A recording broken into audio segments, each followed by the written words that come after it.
दोस्तों आज हमारे पास सवाल में ये कहा गया है कि एक हमारे पास हॉलो स्फीयर है, राइट। और हॉलो स्फीयर को हम लोगों ने आगे की तरफ स्पीड दिया है v0, ठीक है।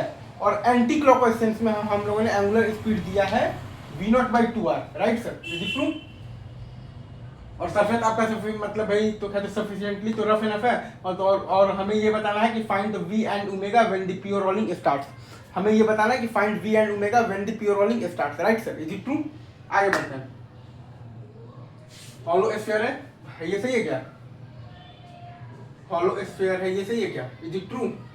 अच्छा, अब अगर आप ध्यान देंगे तो इस केस में क्या है आपके पास v is greater than omega R है, फॉरवर्ड स्वीपिंग है तो काइनेटिक फ्रिक्शनल फोर्स आपका बैकवर्ड डायरेक्शन में लगेगा। इस केस में आपका basically v is greater than omega R है, फॉरवर्ड स्वीपिंग है तो काइनेटिक फ्रिक्शनल फोर्स आपका लगेगा बैकवर्ड डायरेक्शन में, एज सिंपल एज दैट। तो क्योंकि काइनेटिक फ्रिक्शनल फोर्स जो है वो आपका ये वाले पॉइंट से पास कर रहा है, मतलब कि काइनेटिक फ्रिक्शनल फोर्स का टॉर्क ये वाले पॉइंट के अबाउट 0 है, मतलब कि आप ये वाले पॉइंट के अबाउट एंगुलर मोमेंटम कंजर्वेशन लगा सकते हैं, right sir. v is greater than omega R है, फॉरवर्ड स्वीपिंग है तो kinetic frictional force backward direction में रहेगा।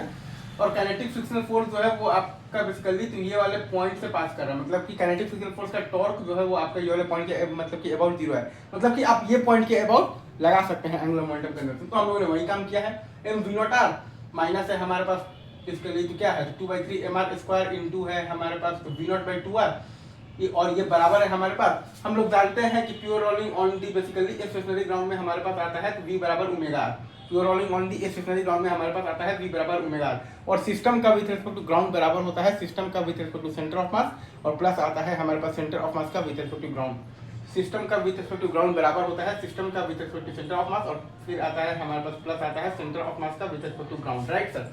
तो वही कॉन्सेप्ट हम लोग यहाँ पर लगाए हैं। तो 2/3 इंटू mr² इंटू ओमेगा है आपके पास तो v/r, और प्लस है आपके पास mvr 5/3 mvr।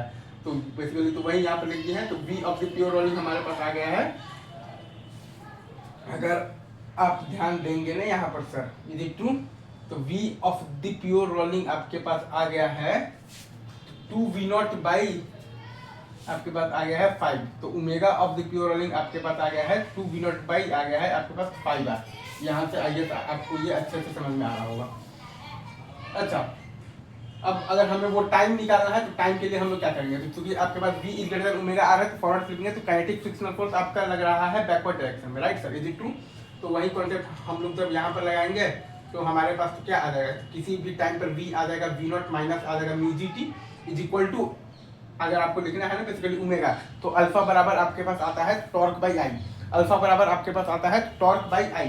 तो टॉर्क है आपके पास म्यू mdr बाई आई है आपके पास तो 2/3 mr² इंटू टी, और माइनस जो आपके पास इनिशियल था ना मतलब कि आपके पास ओमेगा नॉट तो v0/2r, ये है आपका बेसिकली ओमेगा इन बेसिकली तो दिस मतलब है तो डायरेक्शन इनटू r। तो v in this direction is equal to omega in this direction into r। ये है आपका basically omega at any time t है, ये जो ब्रैकेट में लिखा हुआ है ये है आपका omega at any time t। तो v in this direction is equal to omega in this direction into r।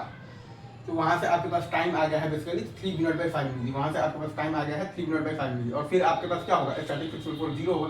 पूरा एनालाइज है, अच्छे से वीडियो को 4-5 बार देखिए, लेकिन समझ में आ जाए तो एक बार वीडियो पर कमेंट कर दे ताकि और बच्चों को हेल्प हो, क्योंकि अच्छा चीजें बार बार मैं नहीं करूँगा, ठीक है।